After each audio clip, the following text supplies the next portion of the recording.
आइए आज आप सब सुनेंगे सातुरी तीज व्रत की कथा। आप सभी भक्तों को सातुरी तीज, कजली तीज की ढेर सारी शुभकामनाएं।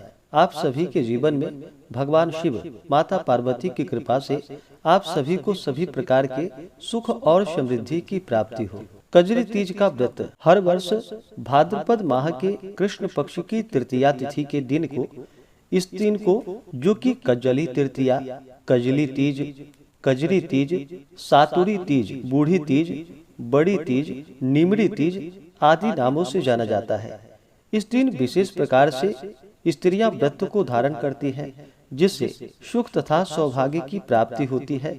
इस दिन स्त्रियां अपने पति की लंबी आयु के लिए और अपने परिवार की खुशहाली के लिए विशेष प्रकार से सुहागिन स्त्रियां कजरी तीज, सातुरी तीज का व्रत धारण करती हैं और भगवान शिव, माता पार्वती का विशेष प्रकार से इस दिन पूजन किया जाता है। इस दिन जो कि झूला झूलने का भी विधान है। इस व्रत को मनाने की हर जगह अपनी अपनी परंपरा के अनुसार इस व्रत को धारण करते हैं। इस दिन घरों में मीठे पकवान, मिष्ठान बनाए जाते हैं। ग्रामीण अंचलों में इसे तीजा भी कहते हैं। ग्रामीण बालाएं तथा बधुएं हिंडोले पर बैठकर कजरी गीत गाती हैं। इस व्रत में जो कि बहुत से जगहों पर इस दिन जौ, गेहूं, चने और चावलों के सत्तू, घी, मीठा और मेवा डाल करके उसके कई पदार्थ बनाते हैं और फिर चंद्रोदय होने के बाद उसी का एक बार भोजन ग्रहण करते हैं। बहुत से जगहों पर इस व्रत को निर्जला धारण किया जाता है और बहुत से जगहों पर जो कि चंद्रोदय होने के बाद फिर इस व्रत को पूर्ण माना जाता है। उसके बाद सभी भोजन ग्रहण करती हैं, जो कि जौ, गेहूं, चने और चावलों के सत्तू में घी, मीठा और मेवा डाल करके कई पदार्थ बना करके भोजन ग्रहण किया जाता है। इस व्रत के प्रभाव से सुख तथा समृद्धि की प्राप्ति होती है और भगवान शिव, माता पार्वती की कृपा से अखंड सौभाग्य की स्त्रियों को प्राप्ति होती है। साथ ही सभी प्रकार के सुख समृद्धि की प्राप्ति होती है और सभी मनोकामनाएं पूरी होती है। इस दिन पूजा के दौरान जो कि कजरी तीज, सातुरी तीज का कथा अवश्य ही श्रवण करना चाहिए। इससे अनंत फलों की प्राप्ति होती है। तो आइए सुनते हैं सातुरी तीज, कजरी तीज से जुड़ी हुई पौराणिक कथा।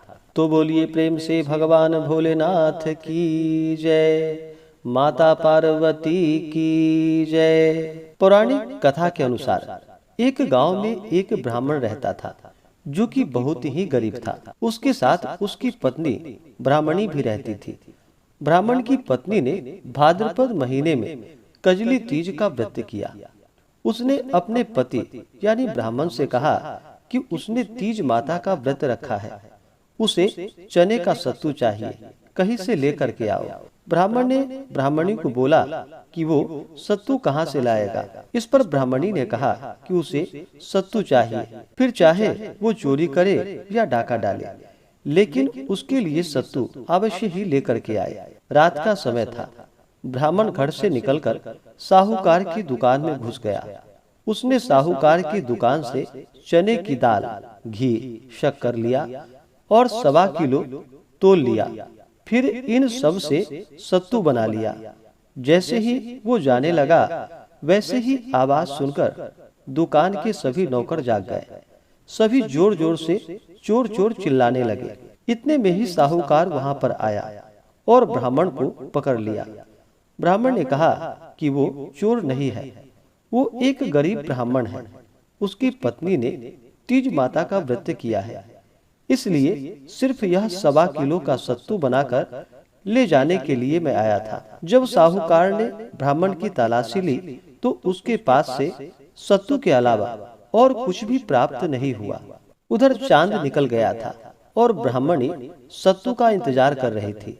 साहूकार ने ब्राह्मण से कहा कि आज से वो उसकी पत्नी को अपनी धर्म बहन मानेगा। उसने ब्राह्मण को सत्तू, गहने, रुपए, मेहंदी, लच्छा और बहुत सारा धन दे करके दुकान से उसे विदा किया। फिर सबने मिलकर कजली माता की पूजा की। जिस तरह से ब्राह्मण के दिन सुखमय हो गए, वैसे ही कजली माता की कृपा सभी भक्तों पे सदा बनी रहे। तो बोलिए प्रेम से भगवान भोलेनाथ की जय, माता पार्वती की जय।